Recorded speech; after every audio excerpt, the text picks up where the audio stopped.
Hello everyone, कैसे हैं आप लोग। आशा करता हूँ काफ़ी अच्छे होंगे। अभी हम लोग क्लास 6 में बसंत बुक से चैप्टर 7 टिकट एल्बम के प्रश्न अभ्यास देखेंगे।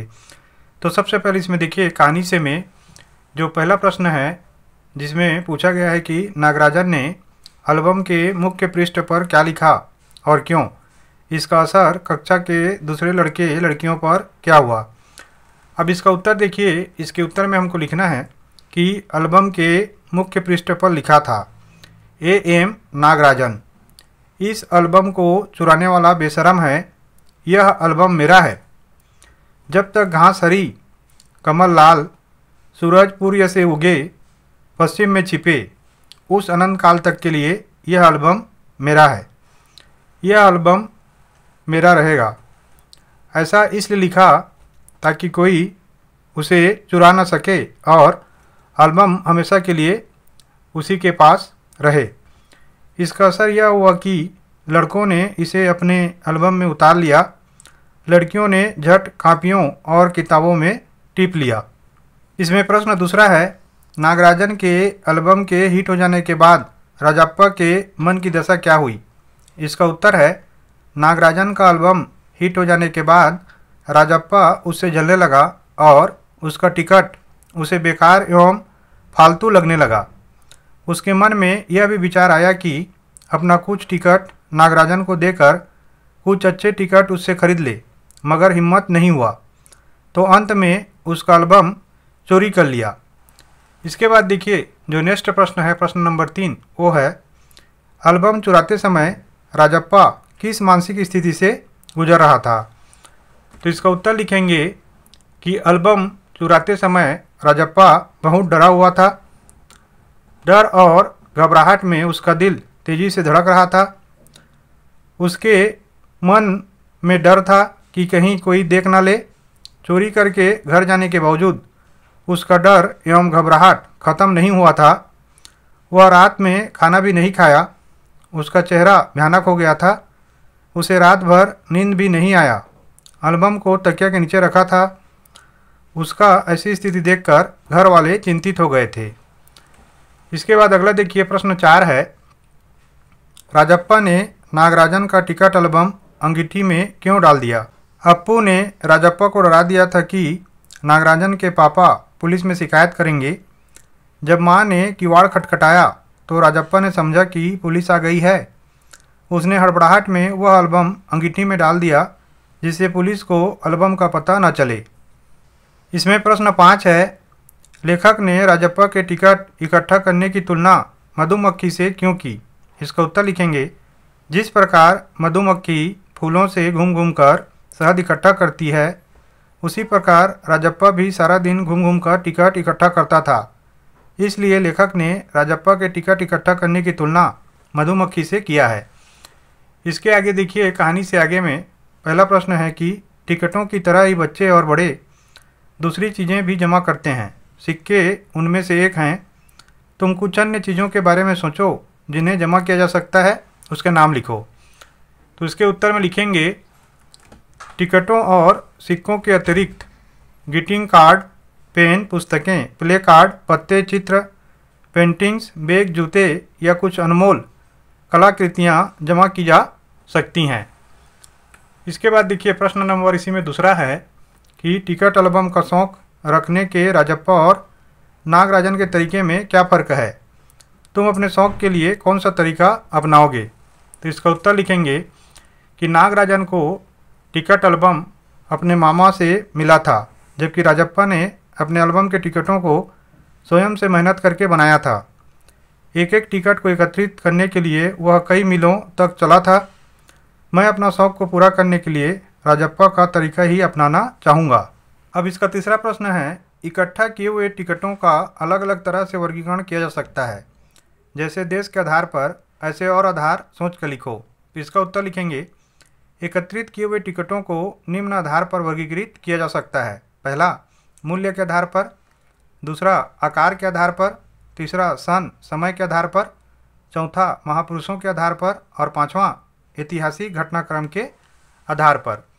अब इसका अगला प्रश्न देखिए, कई लोग चीज़ें इकट्ठी करते हैं और Guinness book of world record में अपना नाम दर्ज करवाते हैं। इसके पीछे उनकी क्या प्रेरणा होती होगी, सोचो और अपने दोस्तों से इस पर बातचीत करो। तो इसका उत्तर लिखेंगे, Guinness book of world record में अपना नाम दर्ज करवाने के पीछे लोगों की एक प्रेरणा रहती है कि वे अपना ख्याति और यश प्राप्त करें तथा विश्व में वे प्रसिद्ध हो जाएं। इसके बाद देखिए अनुमान और कल्पना पे आ चुके हैं। अनुमान और कल्पना में जो पहला प्रश्न है कि राजप्पा एल्बम के जलाए जाने के बाद नागराजन को क्यों नहीं कह पाता है, अगर वह कह देता तो क्या कहानी के अंत पर कुछ फर्क पड़ता, कैसे। तो देखिए इसका उत्तर लिखेंगे, राजप्पा को पुलिस का डर था तथा उसे ये भी डर था कि उसके सारे दोस्त उसे ईर्ष्यालु और चोर समझते, इसलिए उसने एल्बम जलाए जाने की बात नागराजन को नहीं बताया। अगर वह एल्बम जलाए जाने की बात नागराजन को बता देता तो कहानी पर यह फर्क पड़ता कि उसका अंत और अधिक दुखांत हो जाता। राजप्पा को सभी गलत समझते और उसका मेहनत शून्य हो जाती, लेकिन उसने अपना एल्बम देकर अपना बड़प्पन साबित कर दिया।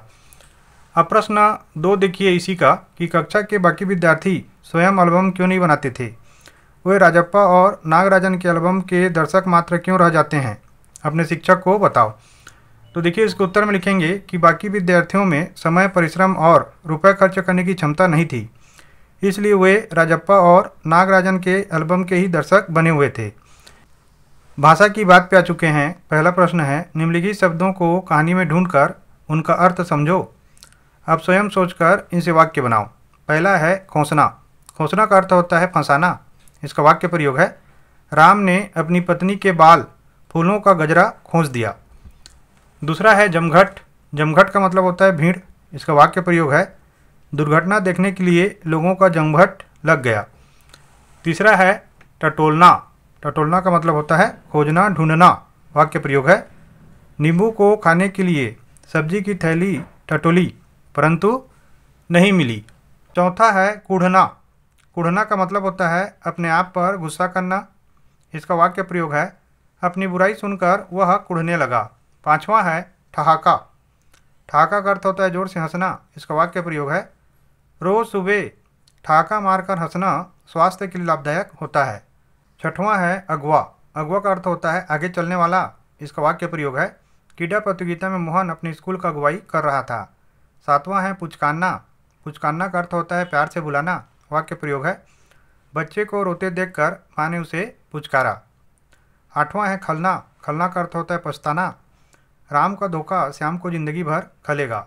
नौवां है हेकड़ी। हेकड़ी का अर्थ होता है अकड़। इसका वाक्य प्रयोग है कि पुलिस के आगे अच्छे अच्छों की हेकड़ी निकल जाती है। इसके बाद 10वां है तारीफ। तारीफ का अर्थ होता है प्रशंसा। इसका वाक्य प्रयोग है, अच्छा कर्म ही व्यक्ति को तारीफ दिलाता है। फिर इसमें प्रश्न दूसरा है, कहानी से व्यक्तियों या वस्तुओं के लिए प्रयुक्त हुए नहीं का अर्थ देने वाले शब्दों नकारात्मक विशेषण को छांटकर लिखो। उनका उल्टा अर्थ देने वाले शब्द भी लिखो। तो इसमें क्या बोल रहा है कि हमको जो नहीं वाले अर्थ हैं उनको छांटना है, लिखना है, और उसका उल्टा अर्थ देने वाले शब्द भी हमको लिखना है। अब इसके उत्तर में देखिए, नकारात्मक विशेषण, उल्टा अर्थ या विलोम शब्द। कीमती का सस्ता, बेशर्म का शर्मिला, भयानक का मनभावन, चिंतित का निश्चिंत, उत्तरा का चढ़ा, घमंडी का स्वाभिमानी, फिसड्डी का बढ़िया, ईर्ष्यालु का प्रेमी और फालतू का आवश्यक। इसके आगे में देखिए कुछ करने को में पहला है कि मान लो कि स्कूल में तुम्हारी कोई प्रिय चीज़ खो गई है। तुम चाहते हो कि जिसे वह चीज़ मिले वह तुम्हें लौटा दे। इस संबंध में स्कूल के बोर्ड पर लगाने के लिए एक नोटिस तैयार करो जिसमें निम्नलिखित बिंदु हों। क, खोई हुई चीज़।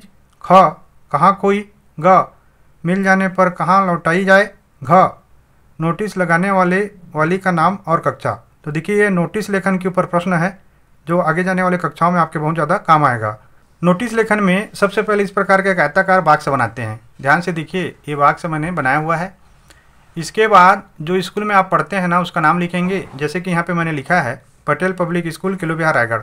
फिर यहाँ पे सूचना लिखते हैं और इसके बाएं भाग में दिनांक लिखेंगे। जैसे कि दिनांक है 4/6/2023। आप अपने एग्ज़ाम का दिनांक लिखिएगा जब इसका एग्ज़ाम में आपको पूछा जाएगा। फिर यहाँ पे जो घटना हुआ रहता है ना उसको लिखते हैं, वाटर बॉटल गुम होना। फिर उसके बाद यहाँ पे जो संदेश है ना उसके बहुत ही कम शब्दों में और जो सारी चीज़ें हैं उसको जोड़ते हुए लिखते हैं। जैसे कि सभी को यह सूचित किया जाता है कि 3 जून 2023 को विद्यालय के खेल परिसर में मेरा वाटर बॉटल गुम हो गया है। बॉटल नीले रंग का मिल्टन कंपनी का है। यदि किसी को भी वह मिले तो मुझे लौटाने की कृपा करें। इसके बाद क्या करेंगे, जो बच्चे का गुमा रहेगा वो नीचे में अपना नाम लिखेगा और अपने कक्षा का नाम लिखेगा, जैसे कि नैन्सी पटेल, कक्षा 6वीं बी। अब इसमें सुनना सुनाने पे आ चुके हैं। पहला प्रश्न है कि राजप्पा और नागराजन की तरह क्या तुम भी कोई शौक रखते हो, उससे जुड़े किस्से सुनाओ। इसका उत्तर लिखेंगे कि मुझे अनेक प्रकार के सिक्के इकट्ठा करने का बहुत शौक है और मैं कहीं भी नया प्रकार का सिक्का मिलता है उसे अपने एल्बम में रख लेती हूँ। मेरे पास प्राचीन समय के भी कुछ सिक्के एकत्रित हैं जिसे मैं अपनी दादी से प्राप्त की हूँ। इसमें प्रश्न दूसरा है, कुछ कहानियाँ सुखांत होती हैं और कुछ कहानियाँ दुखांत। इस कहानी के अंत को तुम दुखांत मानोगे या सुखांत, बताओ। उत्तर लिखेंगे, इस कहानी को दुखांत ही मानेंगे क्योंकि राजप्पा नागराजन की एल्बम को देखकर वह उसके बारे में सोचकर मन ही मन ईर्ष्या कर रहा था। वह नागराजन की एल्बम पहले चुराता है और फिर पकड़े जाने के डर से एल्बम को आग में जला देता है। इस तरह वह एल्बम को न अपने पास रख पाता है और न नागराजन के पास रहने देता है। तो आशा करता हूँ ये सारे उत्तर जो है ना आप लोगों को काफ़ी ज़्यादा उपयोगी लगे होंगे। आप लोग कमेंट करके जरूर बताएंगे। Thank you for watching.